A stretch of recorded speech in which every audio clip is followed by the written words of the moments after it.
di rubrik podcast IMM PP2 dengan tema menarik nih, yaitu Hari Kemerdekaan Indonesia. Nah, di sini kita telah bersama dengan Imawati Elvi Nurhidayati SPD selaku Dimensioner Ikatan Mahasiswa Muhammadiyah PP2. Selamat pagi Mbak Elvi. Pagi Mas Iqbal. Gimana nih kabarnya Mbak? Alhamdulillah luar biasa. Kesibukan akhir itu apa saja sih Mbak? Kalau kesibukan sebetulnya nggak sibuk-sibuk amat sih, karena dari saya sendiri sebetulnya lagi libur kuliah, studi lanjut saya di UNY S2. Kemudian sekarang ini lagi mempersiapkan perkaderan di Yogyakarta. Wow. Ya jadi itu saja sih sebetulnya. Luar biasa sekali ya teman-teman ya. Nah, sebagai tema topik pada podcast ini tentang Hari Kemerdekaan Indonesia, menurut Mbak Elvi nih, arti kemerdekaan dan kenapa kemerdekaan itu penting Mbak?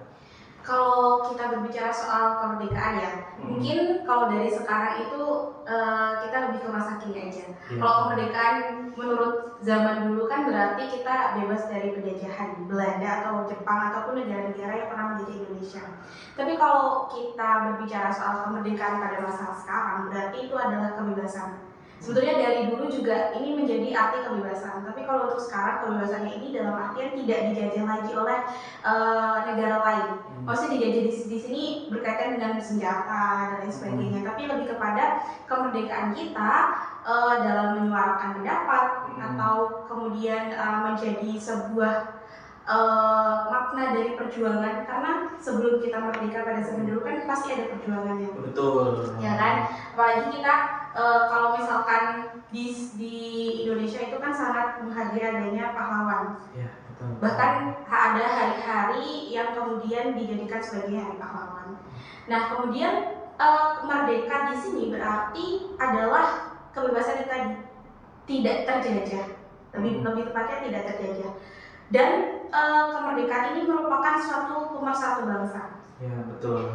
Karena kalau misalkan dahulu kita tidak bersatu, tidak mungkin kita merdeka. Karena ya bahkan ada beberapa negara yang sebetulnya dahulu itu dijajah, seperti Hindia Inggris itu ada India, kemudian ada Pakistan dan lain sebagainya. Dahulu mereka itu dijadikan merdeka, dijadikan satu negara, tapi kemudian Pakistan itu tidak mau menyatu dengan India. Makanya kemudian mereka terpecah belah dan menjadi sebuah negara. Nah, kalau misalkan Indonesia pada waktu itu terpecah belah, tidak mungkin menjadi sebuah Indonesia, sebuah negara Indonesia, tapi mungkin menjadi negara lain gitu. Seperti itu. Nah, kan pasti kan sudah mendengarkan kemerdekaan itu adalah penting gitu. Makna 17 Agustus sebagai hari kemerdekaan itu menurut Mbak itu seperti apa? Makna 17 Agustus. 17 Agustus. Kalau 17 Agustus itu kan berkaitan dengan waktu ya. Iya. Dan waktu itu merupakan sebuah takdir dari Tuhan. Kalau misalkan kita kita runtut dari zaman dahulu ya, negara kita kan negara religius, bahkan di tahun 2023 menjadi salah satu negara pertama yang religius, yang paling religius. Dan di undang-undang pun juga ada atas berkat rahmat Tuhan. Nah, berarti Indonesia merdeka di tanggal 17 Agustus 2005 itu merupakan anugerah dari Tuhan. Dan 17 Agustus ini menjadi momentum penting di negara Indonesia. Sebetulnya negara Indonesia itu kan dijanjikan kemerdekaan oleh Jepang di tanggal 24 Agustus 1945. Namun kemudian oleh beberapa anak muda pada zaman dulu seperti Sutasari dan lain sebagainya, mereka itu mendesak Soekarno dan Bung Hatta untuk memproklamirkan kemerdekaan Indonesia pada waktu itu, karena sebetulnya ternyata kalau misalkan negara jajahan, misalkan di Jepang dulu kan kenapa kemudian mereka itu menjanjikan sebuah kemerdekaan di Indonesia, karena dia itu sebetulnya dijajah, ada bom Hiroshima Nagasaki itu. Nah, kemudian menurut konvensi Wina dulu itu Liga Bangsa-Bangsa PBB kalau sekarang, ternyata negara bekas jajahan itu, kalau misalkan Jepang kalah dari sekutu, kita itu nanti akan dikembalikan ke Belanda lagi. Jadi negara yang kalah perang dan kemudian negara yang kalah perang itu sedang menjajah negara lain, maka negara itu dikembalikan ke negara yang menjajah sebelumnya, yaitu Belanda. Maka kemudian di tahun 1946 itu kan bahkan kita ada agresi militer, ya kan, agresi militer Belanda 1-2. Nah kemudian di konferensi Minang tersebut yang mendesak anak muda, yang mendesak Soekarno dan juga Bung Hatta untuk dapat memproklamirkan kemerdekaan Indonesia pada waktu itu. Namun kemudian di tanggal 16 Agustus itu sebetulnya sudah diproklamirkan, tapi hanya diketahui oleh 7 orang, ya 7 orang oleh anak muda dan juga Bung Hatta itu tadi. Nah kemudian di tanggal 17 Agustus pada pagi hari barulah Soekarno itu ingin bahwasanya masyarakat Indonesia itu harus tahu kalau misalkan Indonesia itu udah merdeka. Nah, kemudian kita mengenalnya tanggal 17 Agustus itu kemerdekaan Indonesia, bukan di tanggal 16 Agustus. Baik nih Mbak, mengenai refleksi arti kemerdekaan nih Mbak, apakah di Indonesia itu sudah dikatakan merdeka Mbak? Oke, apakah Indonesia sudah dikatakan merdeka? Kalau secara administrasi dunia sudah ya. Tapi kita perlu menggarisbawahi bahwasanya kebutuhan ataupun hak warga negara Indonesia itu udah terpenuhi atau belum sih gitu.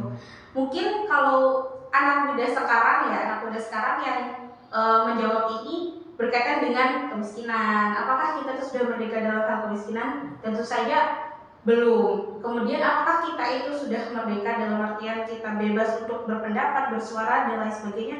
Belum juga.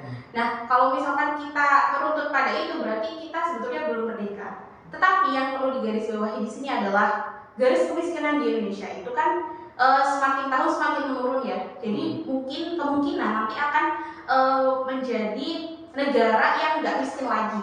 Gitu.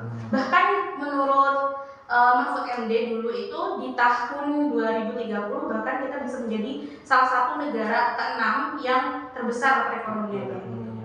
Gitu. Jadi kalau misalkan kita untuk apakah sudah merdeka ya sebetulnya sudah, tapi kalau dalam artian kebutuhan haknya warga negara itu sepertinya belum terpenuhi, apalagi pemerintahan kita sekarang yang korup, apa-apa harus suap, ya kan?